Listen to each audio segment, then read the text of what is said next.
Mike, I have to ask you about this because we have been asking this question since the night that it happened, and that is that police since Columbine have learned that you do something differently now in active shooter situations. There's not likely to be a negotiation. You're not likely to get a negotiator. These perimeters don't tend to help. Most people get shot fairly early on. Some get shot later, but you need to go in, even at risk to yourself, something that is very counterintuitive for those of us who are not trained as police, but is supposed to be intuitive for police. What happened? How did Uvalde miss this, and who else in America may have missed this memo that the entire active shooter protocol is different now?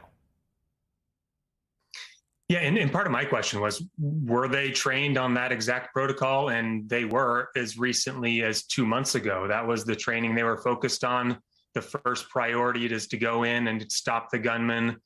You may need to lay your life on the line to make that happen because the priority is saving innocent lives. It's we still have lots of questions for the chief about what the decision was, why he made these calls in the hallway there. And they're really important questions to hear what he has to say. The general impression that law enforcement has given that he transitioned the scene from being one focused on an active shooter to one focused on a barricaded subject, someone who was inside the room, and maybe there was a process to be more deliberative at that point.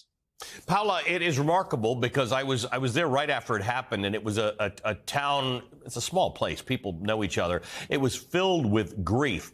And literally every 6 hours, that grief started turning to anger and confusion and frustration. And what we didn't know initially, and we learned at least a day later, was that the parents had been in confrontation with the police since the moment they heard that it was happening. There had been arguments with the police about how to handle this, and the parents were starting to feel very, very alienated, and now have been left to wonder whether their children would be alive if the police did what the police were supposed to do.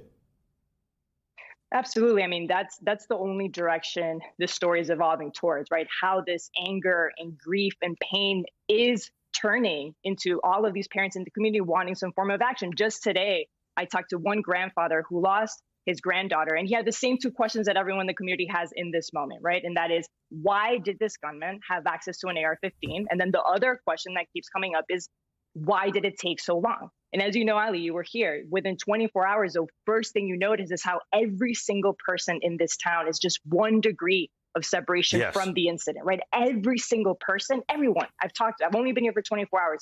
Everyone knows someone that has been impacted by this. So the central question I have is, again, how will this anger turn into action, right? How will this one small Latino and immigrant community be able to change the direction of the state? The tension, though, that you feel and that not a lot of people are talking about is that this is a small town, right, that is within a county that overwhelmingly voted for Donald Trump in 2020, right? He did 6 points better in 2020 than in 2016. So again, will this small Latino community and this one voice be able to change the larger political dynamic in what many have already described as Trump country? Can you just tell me a little bit more about that? Because there are many people in Uvalde and around southern Texas who are many, many generations American. They're Latino heritage, but they've been here for hundreds of years. And then there are new immigrants, and there are some undocumented immigrants. It's a very mixed community. English seems to be widely spoken there, but you have run into a lot of people who are only Spanish speakers or principally Spanish speakers.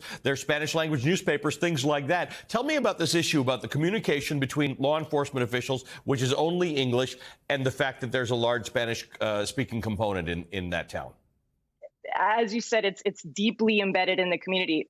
Most people speak English, but many people speak Spanish. The first thing I noticed, again, within just hours here, I went to the local square. There was a prayer service that was being held in English and in Spanish. I talked to neighbors in both English and Spanish. Ali, I even called a local pawn shop to ask about guns, and the operator, the machine, speaks to you in English and in Spanish, right? And so to speak to this community, to not speak to this community in Spanish is offensive. The authorities here are supposed to not just keep the community safe, but I believe they're also supposed to act as translators to the community. No? And so to me, it begs the question, does this sort of disconnection, did that translate into the response? So had these kids been white, had these families been white, would we have seen those images of those parents being pinned down? No, those moms being handcuffed because they were brown voices, right? So again, if words get lost in translation, can be extremely dangerous, right? It can lead to danger. So Words are getting lost in translation, even just in English in this particular instance, which is extra complicated, particularly for parents and families who have lost loved ones. Mike, you were talking about the police having been trained in the right way to deal with an active shooter. One of the things that confused me, and sadly I have covered many mass shootings, including school shootings, was the number of various police and law enforcement officers and organizations involved in this. There are always a few. There's always the local police, neighboring agencies, and state police and the FBI, right? I can always get to 4 or 5. We're well upward of a dozen here. So between the lack of communication and the main guy in charge not having a radio and apparently making some bad choices, you also have lots and lots of different kind of police who were involved in here. And I guess my question is, any one of them could have had bad training on active shooters at this point. Can you explain a little of this to me? Well, I think the interesting thing about having multiple agencies on scene is that is exactly why they do this training. And when they were doing it in the Uvalde schools, they were inviting different agencies from around the region. Federal and local agencies were part of that conversation to figure out what would be the coordination. What does this look like in real practice, in a real event? How do we work together? How do we communicate? How do we move through these hallways and have knowledge about where we are and what we're going to be doing? And that's the whole purpose of the training.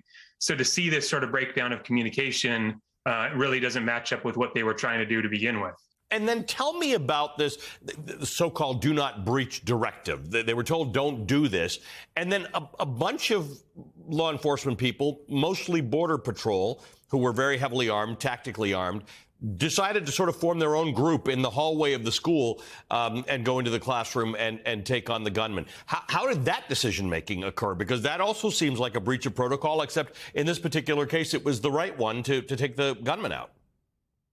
And in this case, it was really more of an ad hoc response. I mean, this wasn't necessarily a specialized tactical unit about to breach this door, but really an ad hoc group that had been in the hallway and was ready to go in.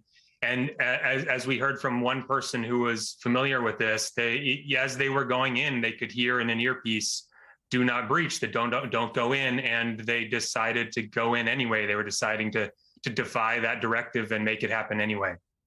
Paola, I do want to ask you about something. You were commenting about the county and the voting there. There's also another layer of complexity here, and that is, I didn't meet a lot of people while I was there who were not either gun owners or supported widespread gun ownership. This is a tricky one for them to navigate there, because a lot of people said to me, look, I believe in the Second Amendment. I believe everybody should have a gun, but this is not working for us. So far, what I've noticed is that the majority of the people that I've talked to, specifically in this town, draw the line at the AR-15s. You're right. I've already spoke to a couple Latino families, many Latino folks. Many of them, if not all of them, do own guns. Again, it's part of the culture. They're not just Latino. They're Texan, right? They're American. They draw the line at the AR-15s. Now, if you go a little bit north of this town, the discussion starts to change, right? I've also had discussions with other folks that are not necessarily from this town, but from the county, that are talking about the need to have these AR-15s because they want to protect themselves from, in their words, the illegals that are coming, right? So again, the discussion starts to simulate and resemble what you hear from a lot of these like Trump communities, which is they need these guns. And because we're just miles away from the border, what I've already heard is this connection between their safety and what is going on in the border.